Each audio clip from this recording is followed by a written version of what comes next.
Hey everyone, Liam here. Welcome to this week's YouTube video. This week we're going to be going over how to do a very basic power blade in different colors. As always, I hope this is helpful. If it is, please hit that like button. If you want to support the channel, as always, check out all the links below. I do teach full-time. Patreon is available for more in-depth video tuition, or if you just want to support the channel, which I appreciate. I am also available for commissions if you want to get anything painted. This particular video has got two broken down processes in it, one of which is a much more user-friendly but more time-consuming process. The other one is a bit difficult, a bit harder, but it is much faster. So hopefully one of them is going to be helpful to you. As always, any feedback, queries, questions, leave them in the comments below. Once again, I really appreciate the support. Here we go. Before we start this video, worth noting I'm going to be demonstrating on a blue blade. But if you want to follow along and paint up the green, the purple or the red, colors are as you can see on screen at the moment. For the green, I'm using P3 Gnarls Green for the core color. Black is the darkest recess color. And then for the highlight color, P3 Gnarls Green plus Cygnus Yellow. If you want to push that further, you can add some of the white to the last step, which you'll see later on. For the purple, I'm using P3 Beaten Purple for the core color. I'm using black, sorry, for the shadow color, and I'm using P3 Beaten Purple plus white for the highlight. With the red, I'm using GW Black. I'm just using black. I'm not sure what one it is. I'm using Games Workshop Corn Red for the core color, and then for the highlight color, I'm using GW Corn Red plus white. Just so you know in advance as well, the blue is going to be a combination of black, Vallejo Model Color Dark Prussian Blue, Vallejo Model Color Sky Blue, and white. So we start off with a black base coated blade. What we're then going to do is go over that blade completely with Vallejo Model Color Dark Prussian Blue. The black that you use for the base color is entirely down to you. You can go straight from primer if you want to. I haven't personally, because the primer I use is Halford's Grey Primer. The idea with this is the dark Prussian blue going over the black gives us a very deep dark blue shadow color to work with. We can bring the black in later on if you want to darken your shadows when it comes to the blade itself, but that's entirely down to you. Next up, what we're going to do is place in where we want our highlight areas on the blades. In this case, I've kept it incredibly simple. I've got one top left highlight, one bottom right highlight. The main priority here is that those highlight areas are opposite. So you have a light side and then the other side of the blade needs to be dark. So they're constantly surrounded by darker areas. This is what makes the blade pop. The color that I've used in this case for the blue is Vallejo Model Color Sky Blue. And what we're going to start doing is we're going to start blending these two colors together. Now, it's worth noting this is not the fastest way of doing it. I would probably say that this particular method is the easiest, the most beginner friendly way of doing it, which is why I'm going to show you. The blades take me about 20 minutes though, so for a whole army, this would be incredibly slow, but that's why I'm going to show you the other method. Now, the idea with this is with a semi-transparent paint, I'm going to start working over this transition area. So with that in mind, the consistency of your paint really does depend on the paint brand you are using.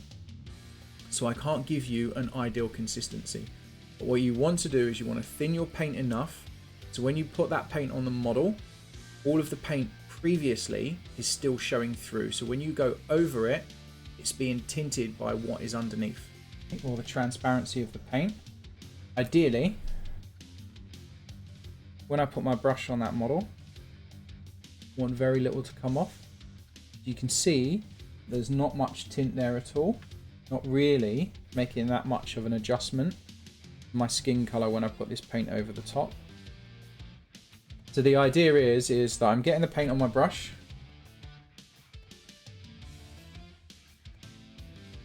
So this is my paint. This is my brush completely overloaded. You can see that it's really thin. I'm removing the excess paint from my brush. But to be fair, I'm going to do that on a kitchen roll. And then when I run my brush over my hand, you can see it's making very little difference.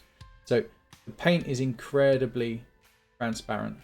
And that's the goal. So we need to make sure that we remove the excess paint, because if we were to have a huge amount of paint on our brush and then we put that on the model, it's going to leave like a big puddle, and we don't want that. We need to make sure that we remove the excess, and we're looking for a paint which is really transparent and it's just going to tint the paint that's underneath on the blade, much like it's doing on my hand there.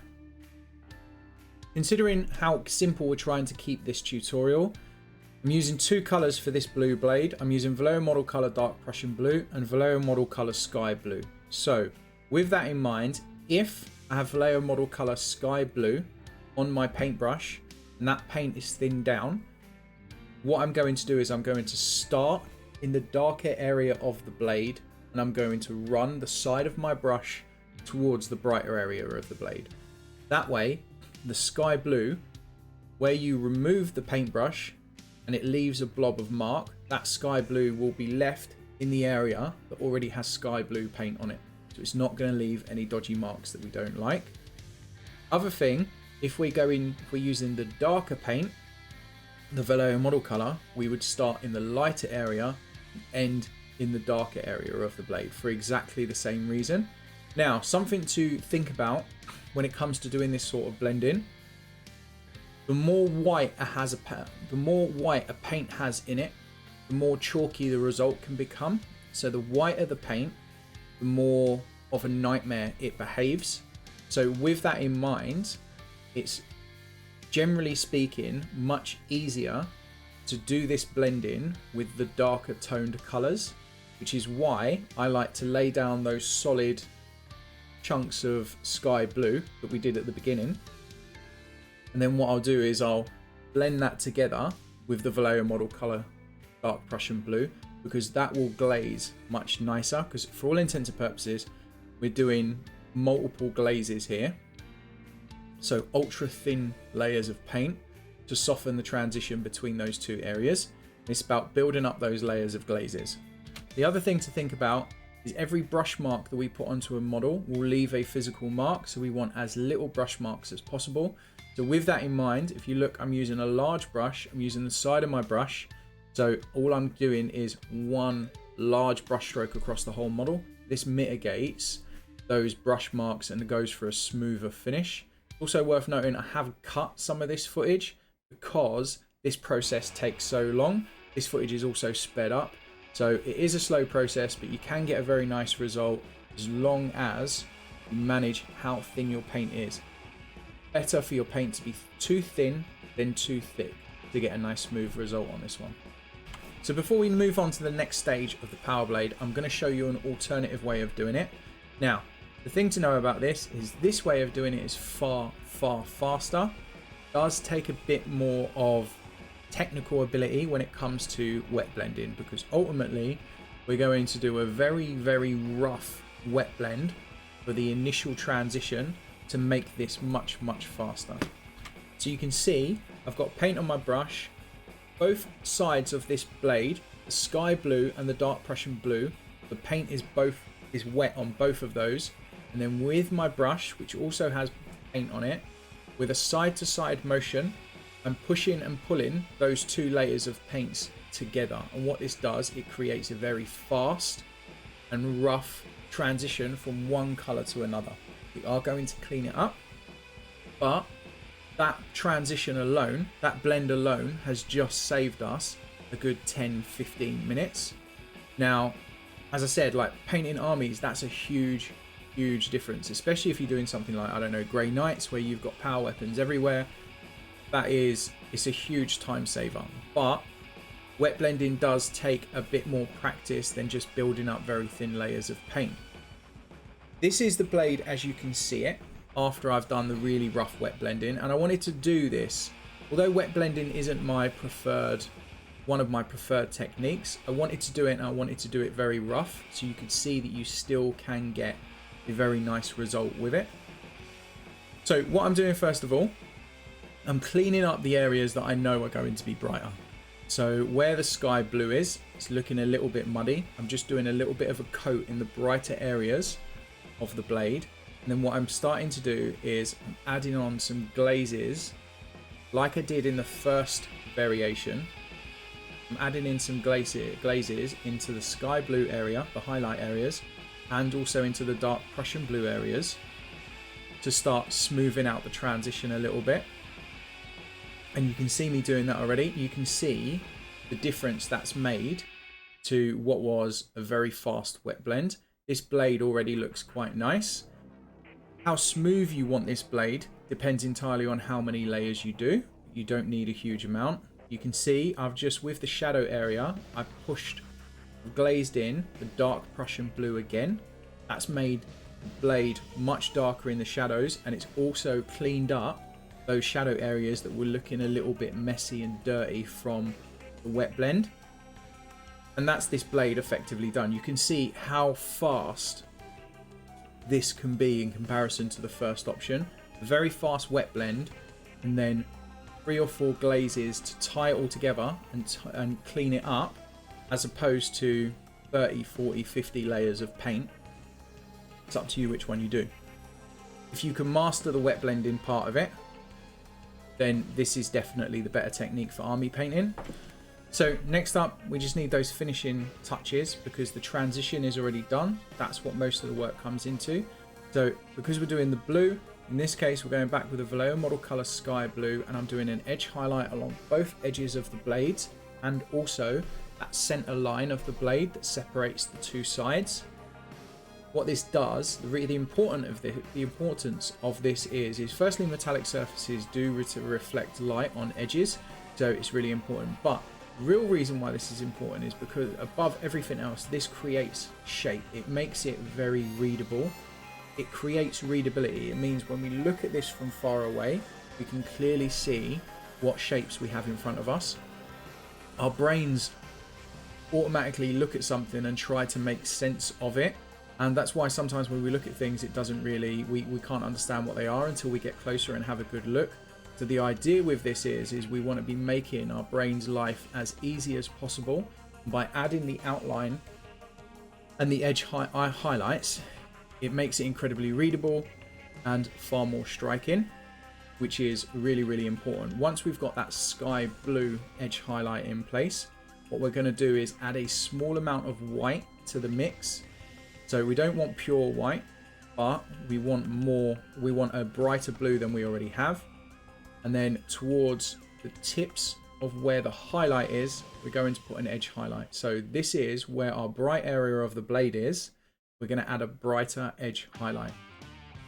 So in this case, we've got a brighter edge highlight towards the bottom right of the blade where the blue is strongest, and also towards the top left of the blade where the blue is strongest. So what we end up having is 2 edge highlights. We have a sky blue edge highlight, and then we have a sky blue and white mix edge highlight. So the edge highlight in itself also has a gradient, while the flat of the blade has a gradient as well.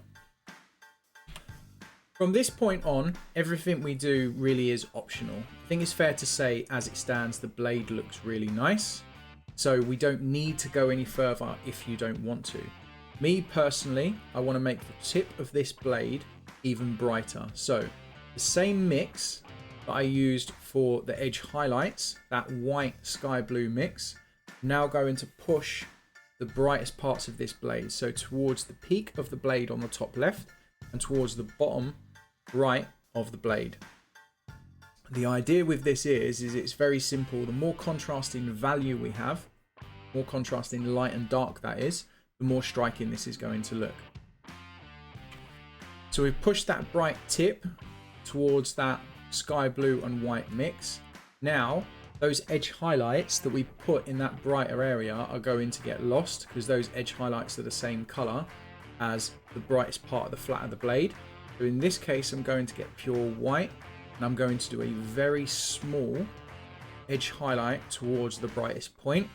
Now it's worth noting this pure white has been thinned down. When I'm doing these edge highlights, generally speaking, the paint is thinned down equal amounts water to 1 part paint as a rough description. So it's still transparent. So even when I put that white on, it's still a little bit blue. It's an off-white because it's being tinted by what's underneath. Now, coffee stains are a real problem for a lot of people, especially when they first start out. A coffee stain is basically where you have this really hard mark between two transitions, and you can see where that light blue jumps to the white mix. That looks very rough. Now, if we were to keep glazing over the whole of the sword, what's going to end up happening is it's going to lose, or it's going to get very flat, and we're going to lose a lot of that contrast that we've created. So what you can see is I've switched to a much smaller brush, and what I'm doing is over the areas that have got that really harsh transition, I'm glazing over those tiny areas. So the idea with this is I'm doing almost like a targeted glaze, where I'm just trying to smooth out that single area. This stops the problem that a lot of people seem to have, where they glaze over, they try to glaze transitions together and they glaze over the whole of the blade or the whole of the area. What happens is if you're glazing over with a color, it makes your darkest areas lighter and it makes your lightest areas darker, and then you keep losing all the contrast you've created in value. You lose the lightest areas and you lose the darkest areas, and we don't want that. We don't want to touch those dark shadows. We don't want to make them brighter. We don't want to touch those bright areas that we've pushed to almost white. So in this case, the way to get around it is with a small brush, very, very minuscule brush strokes, with paint consistency much like a glaze, so 6-7 parts water depending on the paint that you're using, and we're glazing over with very small brush strokes those particular parts of the transition that don't look very nice. And you can see the result from far away here.